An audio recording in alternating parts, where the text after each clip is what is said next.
दोस्तों, आज से 8.5 साल कबल मालेगांव म्युनिसिपल कॉरपोरेशन का इलेक्शन हुआ था 23 मई 2017 को। और उसके नताइज इलेक्शन कॉरपोरेशन इलेक्शन का रिजल्ट 25 मई 2017 को हुआ था। कॉरपोरेशन इलेक्शन में 5 साल नुमाइंदों का राज रहा और 3.5 साल से प्रशासक का राज है, यानी 8.5 साल की मुद्दत हो गई है। आने वाले दिनों में कॉरपोरेशन इलेक्शन है जनवरी में। माजी में 2017 में जो इलेक्शन हुआ था उसका कुछ अहवाल आपको पेश कर रहे हैं ताकि नए इलेक्शन के टाइम में ये हिंट्स रहे कि इससे पहले 21 पैनल थे और 84 सीटें थी। 84 वार्ड थे और 21 पैनल थे। हर पैनल में 4 उम्मीदवार थे। सबसे बड़ी पार्टी कांग्रेस थी, कांग्रेस को 28 सीट मिली थी। उसके बाद में एनसीपी मुफ्ती साहब की पार्टी थी जो 20 सीट पर रही। तीसरे नंबर पर शिवसेना दादा भुसे की 13 सीट थी। चौथे नंबर पर बीजेपी की 9 सीट और 5वें नंबर पर एमआईएम की 7 सीट और 6ठे नंबर पर जनता दल सेकुलर की 6 सीट। यानी एनसीपी को 20 सीट, कांग्रेस को 28 सीट, सेना 13, MIM 7, BJP 9, Janata Dal secular 6 और एक आजाद। इस तरह 84 सीटों पर के नताइज जाहिर हुए थे। महागठबंधन के नाम से मुफ्ती साहब जो उस वक्त एनसीपी में थे, तो इन्होंने महागठबंधन किया था जनता दल सेकुलर के साथ। तो इन लोगों को 27 सीट मिली थी। 20 सीट मुफ्ती साहब की थी, 6 सीट जनता दल सेकुलर की और एक आजाद मंसूर शब्बीर अहमद। इस तरह 27 सीट इन लोगों को मिली थी, जबकि कांग्रेस के पास 28 सीट थी। और 84 का आधा 42 लोग चाहिए थे, जादुई अदद 42 कारपोरेटर जिनके पास होना तो होते तो उसका मेयर होता था। इसलिए उसके बाद रस्साकसी मेयर के लिए शुरू हुई। इधर से मुफ्ती साहब की तरफ से महागठबंधन के नबी अहमद मेयर के उम्मीदवार थे और इधर से शेख रशीद साहब उम्मीदवार थे। तो कांग्रेस के पास 28 सीट थी। इन लोगों ने शिवसेना दादा भुसे की 13 सीट लेकर 41 सीट इन लोगों ने दी थी, जबकि 42 का हदफ पार करना था। मगर एमआईएम जो कांग्रेस के साथ थी उस वक्त, तो इन लोगों को तटस्थ कर दिया गया था, यानी एमआईएम शिवसेना के साथ इश्तिराक नहीं कर सकती थी। इसलिए एमआईएम के 7 मेंबरान तटस्थ थे। तो इस तरह कांग्रेस को 28 और सेना के पास 13, ऐसे 41 सीट शेख रशीद साहब के पास थी, जबकि 42 दरकार थी। मगर सामने वालों के पास में सिर्फ 27 सीट थी। इसलिए शेख रशीद साहब को जो उस वक्त तो कांग्रेस में थे, कांग्रेस का मेयर बना दिया गया था। कोआप मेंबरान दोनों कांग्रेस की जानिब से 2 कोआप, महागठबंधन की तरफ से 2 कोआप मेंबरान और शिवसेना के 1 कोआप मेंबर। इस तरह 5 कोआप मेंबरान दिए गए थे। कांग्रेस की तरफ से अब्दुल मालिक यूनुस ईसा को लिया गया था, जो वार्ड नंबर 17 से शिकस्त तो इनको हुई थी। और अनीस शाह को, कांग्रेस की तरफ से शेख रशीद साहब ने अब्दुल मालिक यूनुस ईसा और अनीस शाह 2 लोगों को कोआप कारपोरेटर बनाया था। जबकि महागठबंधन की जानिब से आमीन फारूक और एडवोकेट गिरीश बोरसे ये 2 लोग थे। जबकि शिवसेना की जानिब से भीमा भड़ांगे जो सुनील आबा गायकवाड़ के सामने जिनकी हार हुई थी, शिवसेना के भीमा भड़ांगे एक कोआप कारपोरेटर, एनसीपी महागठबंधन के आमीन फारूक, गिरीश बोरसे और कांग्रेस शेख रशीद साहब की जानिब से अब्दुल मालिक और अनीस शाह। इस तरह 5 कोआप कारपोरेटरों का इंतखाब हुआ था, जिसमें कारपोरेटरों की तादाद 89 हो गई थी। मेयरशिप के लिए पहले 2.5 साल शेख रशीद साहब मेयर रहे। उसके बाद वाली टर्म में 2.5 साल ताहिरा शेख रशीद साहिबा को खातून मेयर के तौर पर अव्वलीन खातून मेयर बनाया गया। जहां 2.5 साल शेख रशीद साहब पहले मेयर रहे, वहीं दूसरे मरहले में ताहिरा मैडम को मेयर बनाया गया। डिप्टी मेयर के लिए इन लोगों का शिवसेना से अलायंस था, इसलिए डिप्टी मेयर के लिए 2.5 साल सखाराम घोड़के और 2.5 साल नीलेश आहिर, ये 2 शिवसेना के डिप्टी मेयर थे, जो 5 साल तक 2.5 साल म्याद सखाराम घोड़के और नीलेश आहिर ने पूरी की थी। इस वक्त तो स्टैंडिंग कमेटी चेयरमैन का ओहदा अहम माना जा रहा था। तो कांग्रेस पार्टी शेख रशीद साहब की जानिब से पहले standing committee chairman Salim Anwar को बनाया गया। सलीम अनवर के बाद शिवसेना के जेपी बच्चाव को बनाया गया। उसके बाद तीसरे डॉक्टर खालिद को बनाया गया। शेख रशीद साहब ने शिवसेना से और एमआईएम से जब अलायंस किया था तो इस तरह ओहदों की भी तकसीम हुई थी कि पहला स्टैंडिंग कमेटी चेयरमैन कांग्रेस के सलीम अनवर थे, दूसरे शिवसेना के जेपी बच्चाव और तीसरे एमआईएम के डॉक्टर खालिद परवेज। वहीं चौथे standing committee chairman Aslam Ansari रहे और उसके बाद आखिरी standing committee chairman Zafar Ahmad Ahmadullah. यानी स्टैंडिंग कमेटी में हर साल स्टैंडिंग कमेटी चेयरमैन चेंज हुए और 5 सालों में 5 लोग चेयरमैन रहे, जिनमें सबसे पहले सलीम अनवर, जेपी बच्चाव, डॉक्टर खालिद, असलम अंसारी और जफर अहमद अहमदुल्ला थे। सभागृह के लिए, सभागृह नेता के लिए तायरा शेख रशीद, तायरा मैडम सभागृह नेता थी 2.5 साल, फिर 2.5 साल के बाद जब वो मेयर हुई तो सभागृह नेता असलम अंसारी को बना दिया गया था। गट नेता के तौर पर तायरा शेख रशीद 5 साल तक तायरा मैडम गट नेता रही कांग्रेस की जानिब से, जबकि अपोजिशन लीडर के लिए इब्तिदा में कलीम दिलावर का नाम सामने आया। कलीम दिलावर अपोजिशन लीडर रहे, उसके बाद शान हिंद को बनाया गया। जब ये लोग एनसीपी में प्रवेश इन लोगों का हुआ, मुफ्ती साहब के लोगों का, तो उसके बाद अतीक कमाल 6 महीने के लिए अपोजिशन लीडर रहे। उसके बाद दोबारा शान हिंद को अपोजिशन लीडर बनाया गया। यानी 5 अपोजिशन लीडरान रहे, जिनमें एक कलीम दिलावर, शान हिंद, अतीक कमाल, दोबारा शान हिंद। गट नेता के तौर पर बुलंद इकबाल को गट नेता बनाया गया था, लेकिन बुलंद इकबाल के इंतकाल के बाद शान हिंद को गट नेता बना दिया गया था। इख्तियार का ये सारा जायजा आपने देखा। वहीं 2017 के कारपोरेशन इलेक्शन में सबसे कम वोट से चुन के आने वालों में रेहाना ताजुद्दीन मिंबर, जो वार्ड नंबर 19 के थे, शाहीन बेग, मन्नान बेग इनके सामने उम्मीदवार थी। रेहाना ताजुद्दीन को 25 वोटों से फतेह हासिल हुई थी शाहीन मन्नान बेग के सामने। ये सबसे कम वोट से जीत का फीसद था। वहीं वार्ड नंबर 2 में हमीदा अब्दुल जब्बार, हमीदा जब्बार ठेकेदार, ज्योति देशमुख के सामने 43 वोटों से आई थी। रहीमा भी इब्राहिम साइकिल वाले, जो नसीम खान राखेल वाले की भाभी थी ये, तो यहाँ पर इब्राहिम साइकिल वाले की वालदा 51 वोटों से वार्ड नंबर 21 से चुनकर आई। वार्ड नंबर 2 में सगीर मिंबर और जाहिद जुम्मन ये 72 वोटों से चुनकर आए थे। सगीर मिंबर इस्माइल पकवुआ के सामने और जाहिद मिंबर अशरफ ठेकेदार के सामने 72 वोटों से मैच चुनकर आए थे। वहीं वार्ड नंबर 17 में सादिया लईक हाजी राजू गाइड की अहलिया के सामने 89 वोटों से चुनकर आई थी। यहाँ राजू गाइड को 89 वोटों से शिकस्त हुई और सादिया लईक हाजी 89 वोटों से चुनकर आई थी। वहीं वार्ड नंबर 18 में कुलसुम शेख रफीक, जो साजदा शेख निसार राशन वाले की बीवी के सामने कुलसुम शेख रफीक 75 वोटों से चुनकर आई थी। ये 5-7 उम्मीदवार जो बहुत कम वोटों के फर्क से आए। इसके बाद सबसे ज्यादा वोटों से चुनकर आने वालों में वार्ड नंबर 12 और वार्ड नंबर 15 का पैनल था। वार्ड नंबर 12 में साजिद अब्दुल रशीद बीड़ी वाले 6166 वोटों से चुनकर आने वाले, सबसे ज्यादा वोटों से चुनकर आने वाले उम्मीदवार थे साजिद अब्दुल रशीद बीड़ी वाले।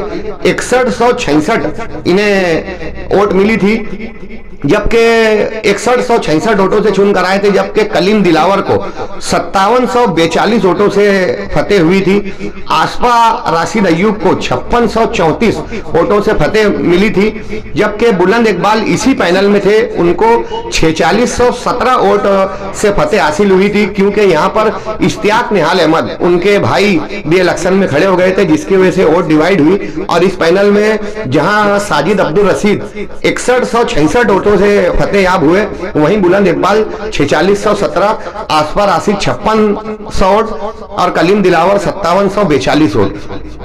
वार्ड नंबर 15 में सुभान राक्सी 5663 वोटों से चुनकर आए थे। अतीक कमाल 5775 वोटों से, सबिहा मुजम्मिल वफाती 5467 वोट और शान हिंद निहाल अहमद को इस वार्ड में 4223 वोटों से फतेह हासिल हुई थी कि निहाल साहब का पहला घर वहां था और शान हिंद की वहां मकबूलियत कम थी, इसलिए इस पैनल में शान हिंद 4200 वोटों से आई, जबकि अतीक कमाल 5700 वोटों से फतेहयाब हुए थे। गुज़िस्ता 2017 के इलेक्शन में एक उम्मीदवार बिला मुकाबला मुंतखब हुई थी वार्ड नंबर 19 असलम अंसारी के वार्ड से। कौसर बानो अशरफ कुरैशी जो कांग्रेस की उम्मीदवार थी, इनके सामने जिन लोगों ने फॉर्म भरा था उन लोगों का फॉर्म किसी टेक्निकल मिस्टेक की वजह से फॉर्म रिजेक्ट हो गया था। फॉर्म रद्द होने की वजह से वार्ड नंबर 19 की कौसर बानो अशरफ कुरैशी ये बिला मुकाबला मुंतखब हुई थे और आजाद उम्मीदवार एक ही चुनकर आए थे, मंसूर शब्बीर अहमद। मंसूर भैया का ऐसा था, एनसीपी और जनता दल दोनों की जानिब से गठबंधन था, गठबंधन की दोनों पार्टियों की जानिब से ए बी फॉर्म नहीं होने की वजह से मंसूर शब्बीर अहमद का आजाद उम्मीदवारी का रिजा कबूल किया गया था और वो आजाद उम्मीदवार के तौर पर चुनकर आए थे। गुज़िस्ता बॉडी में सन 2017 कारपोरेशन इलेक्शन में सबसे कम उम्र उम्मीदवार तनवीर जुल्फिकार थे जिनकी उम्र 23 साल थी और जाहिद जुम्मन जिनकी उम्र 24 साल थी। यानी सबसे कम उम्र कारपोरेटरों में गुज़िस्ता बॉडी में तनवीर जुल्फिकार हुसैन सेठ कंपाउंड वाले और जाहिद जुम्मन ये दो कम उम्र कारपोरेटर थे। जबकि सबसे ज्यादा उम्र में चुनकर आने वाली वार्ड नंबर 20 रशीद साहब के वार्ड से सुल्तान मिंबर की वालदा और वार्ड नंबर 19 से तुराब सेठ होटल वाले की वालदा और वार्ड नंबर 6 से साजदा याकूब चमड़े वाले, ये तीनों ख्वातीन 71 साल की से जायद इनकी उम्र थी। ये सबसे ज्यादा मुअम्मर कारपोरेटर उस वक्त की मानी गई थी। माजी के इलेक्शन में जो बड़े चेहरे हार गए थे उनमें वार्ड नंबर 13 से इब्राहिम नेशनल वाले जो सीटिंग मेयर थे और फारूक फैजुल्ला जैसे नए नौजवान ने उनको शिकस्त तो दी थी। सबसे बड़ा चेहरा हारने वालों में इब्राहिम सेठ थे। उसके बाद आमीन फारूक भी इस वार्ड से हारे। इस्माइल मुल्ला की काफी मकबूलियत थी लेकिन कुछ वजह से उनको भी हार का सामना करना पड़ा। वार्ड नंबर 5 से शकील जानिब एक मशहूर उम्मीदवार थे जिनकी शिकस्त हुई।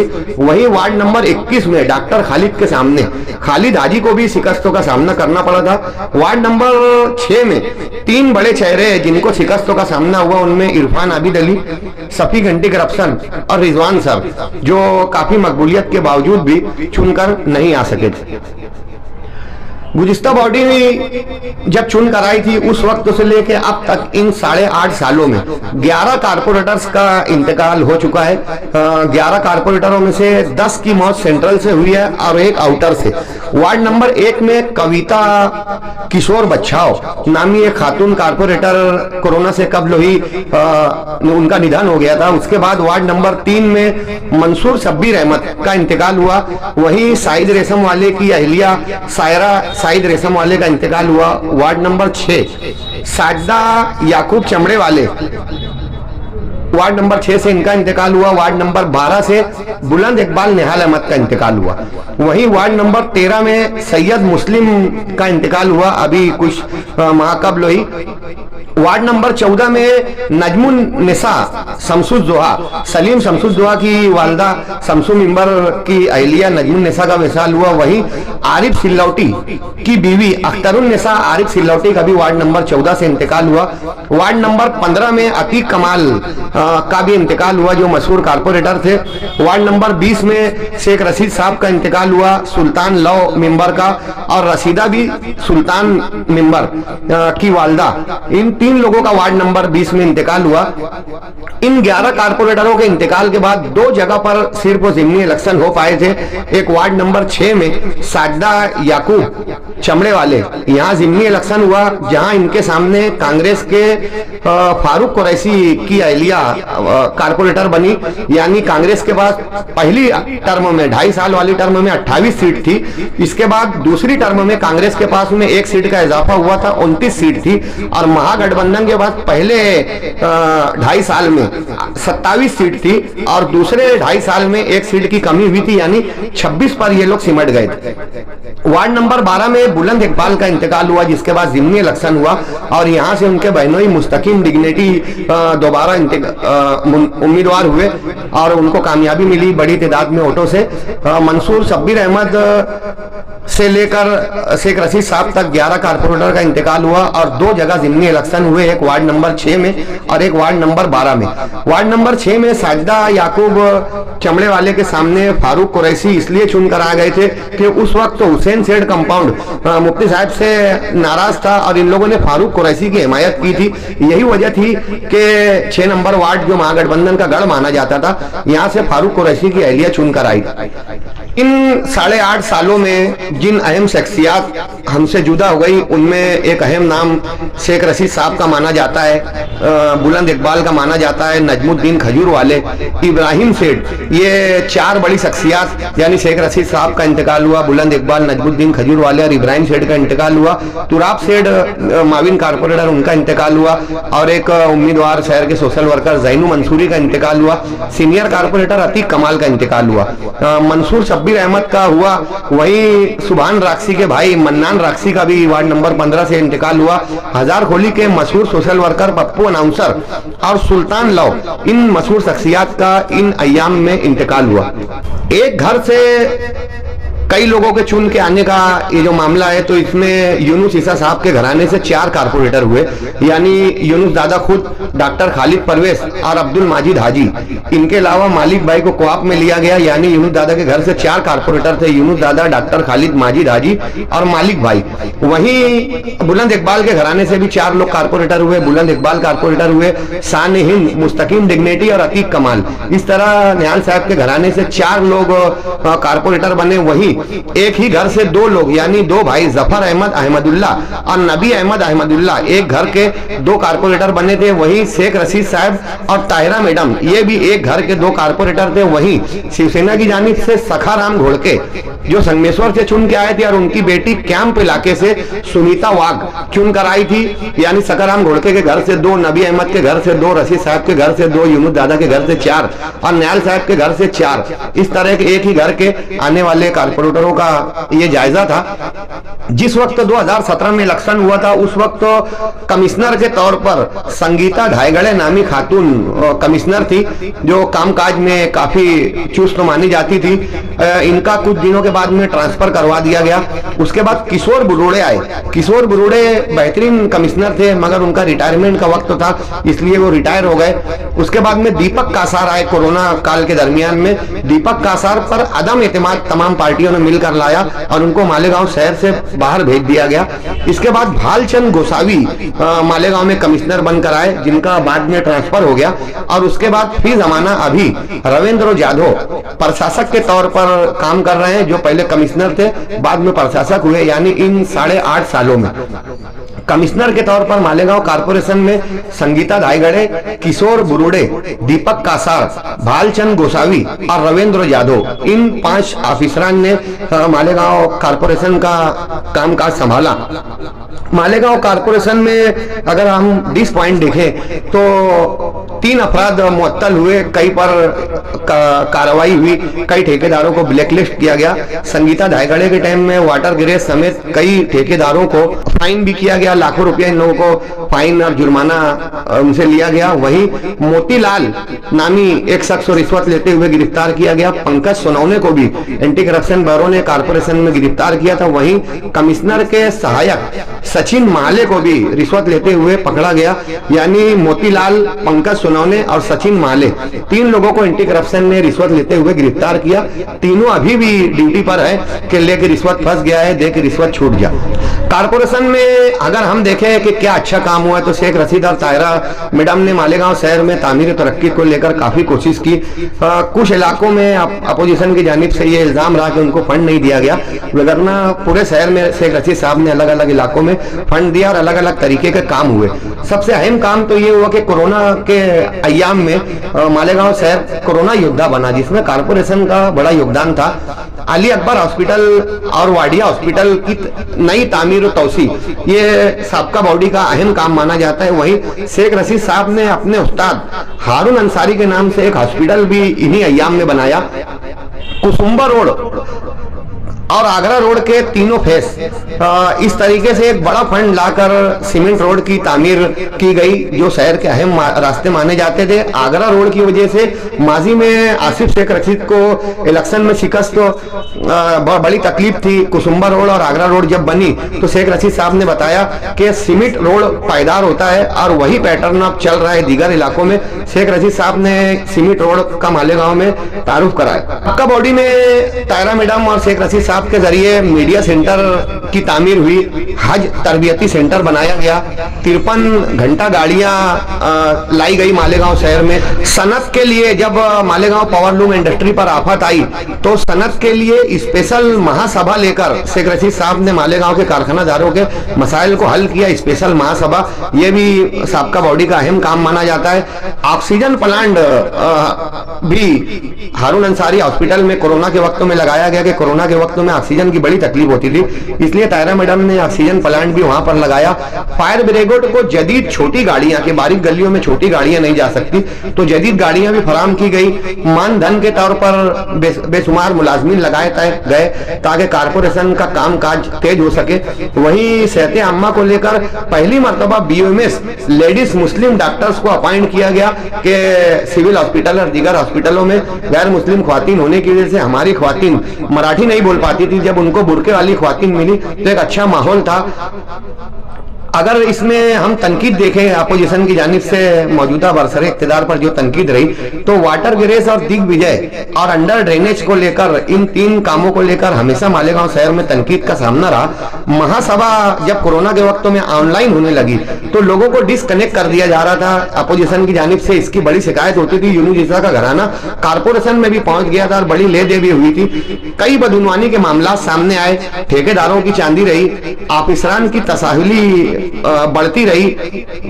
उसके अलावा कमिश्नर, 2 निलंबित कमिश्नर आए कि रविंद्र यादव ये भी रिश्वत लेते हुए माजी में पकड़े जा चुके हैं, और भालचंद गोसावी भी रिश्वत लेने की वजह से एंटी करप्शन के शिकंजे में थे। यानी मालेगांव शहर में 2 निलंबित सस्पेंड कमिश्नर आए, ये भी मालेगांव शहर की कारपोरेशन का गुज़िश्ता सालों में डिस पॉइंट रहा। दोस्तों, अगर हम देखें पैनल वाइज की किसकी कहां से कितनी सीट आई थी, तो वार्ड नंबर 1 जो कैंप इलाके का माना जाता है, यहाँ पर 4 सीट शिवसेना की आई थी। 1 नंबर में शिवसेना की 4 सीट आई थी, जबकि वार्ड नंबर 2 जो बयाना का इलाका आता है, तो यहाँ से 2 सीट कांग्रेस की आई थी, 1 सीट बीजेपी की और 1 सीट शिवसेना की। इस तरह वार्ड नंबर 2 में 4 सीटों पर नताइज जाहिर हुए थे। वहीं वार्ड नंबर 3 में मंसूर शब्बीर आजाद चुन कर आए थे और 3 कारपोरेटर एनसीपी के चुन कर आए थे। वार्ड नंबर 4 में पूरा पैनल कांग्रेस का निकला था। वार्ड नंबर 5 में पूरा 4 कारपोरेटर कांग्रेस के मुंतखब हुए थे। वार्ड नंबर 6 में जनता दल सेकुलर का पूरा पैनल आया था, 4 सीट जनता दल सेकुलर की थी।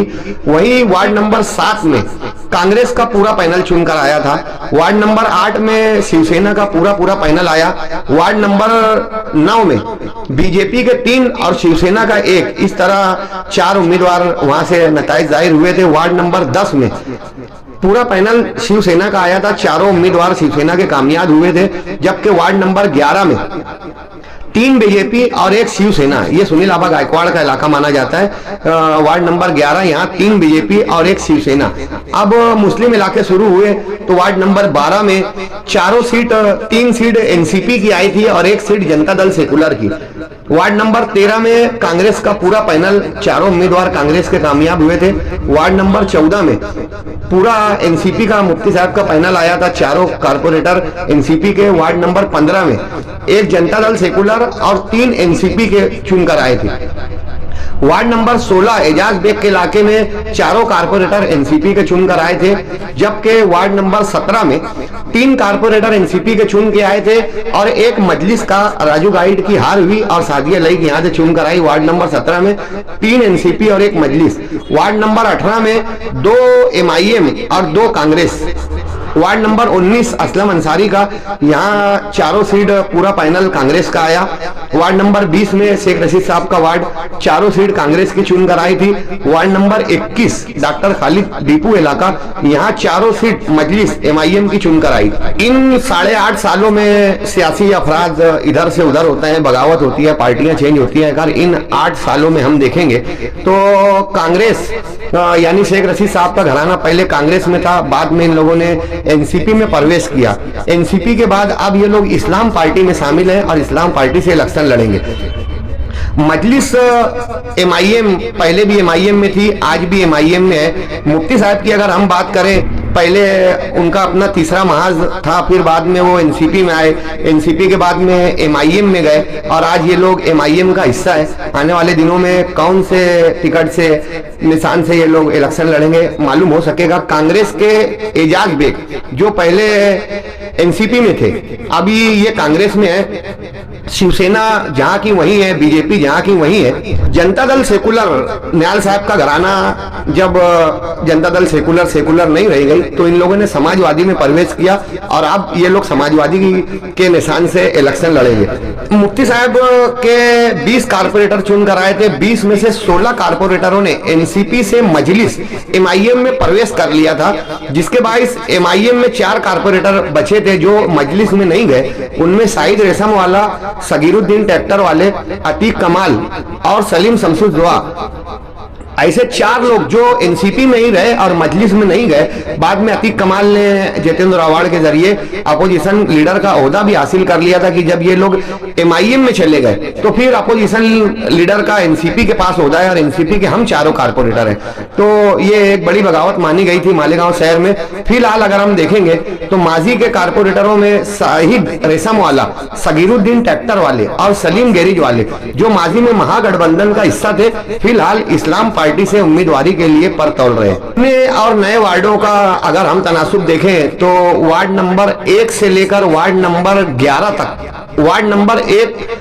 अभी भी वार्ड नंबर 1 है, वार्ड नंबर 2 अभी भी वार्ड नंबर 2 है, वार्ड नंबर 3 अभी भी वार्ड नंबर 3 है, वार्ड नंबर 4 अभी भी वार्ड नंबर 4 है, वार्ड नंबर 5 अब वार्ड नंबर 6 हो चुका है, वार्ड नंबर 6 अब वार्ड नंबर 7 हो चुका है, वार्ड नंबर 7 अब वार्ड नंबर 8 हो चुका है, जबकि वार्ड नंबर 8 अब वार्ड नंबर 9 हो चुका है और वार्ड नंबर 9 अब नया वार्ड 10 नंबर हो चुका है और 10 नंबर जूना वार्ड अब 11 नंबर हो गया है। 11 नंबर जूने वार्ड का अब वार्ड नंबर 12 है, जबकि 12 नंबर वार्ड इस्लामपुरा अब 13 नंबर हो चुका है।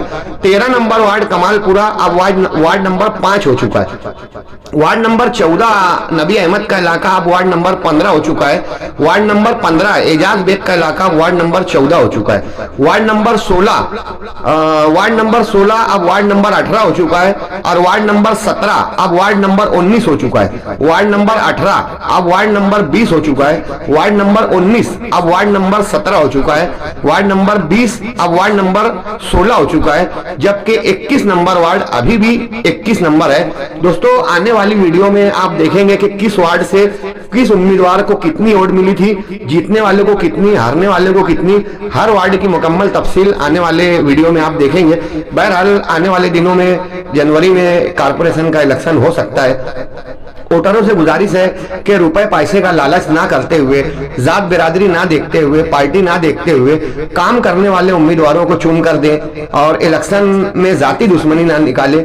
न्याल साहब कहा करते थे कि इख्तिलाफ नजरियाती रखो, जाति मत रखो। हमारे यहाँ इलेक्शन के बाद अक्सर झगड़ा होता है, ये आपसी ताना बाना हमारा कायम रहे। सोशल मीडिया के गलत इस्तेमाल से बचे कि पुलिस की काफी नजर है और इलेक्शन के अय्याम में शौक पानी का परसेंटेज बढ़ जाता है। लोगों को इससे भी एहतियात करने की जरूरत है। आने वाले वक्तों में जो काम करने वाला नुमाइंदा है उसको बिना पैसा लिए काम उसको चुन कर दे, ताकि आने वाली बॉडी मालेगांव शहर में काम काज कर सके। 3.5 साल से प्रशासक होने की वजह से मालेगांव शहर इंतजामिया कल्लास हो चुकी है, बर्बाद हो चुकी है। अगर आने वाले वक्त में अच्छी बॉडी नहीं आती तो मालेगांव मजीद तबाही के दहाने पर होगा।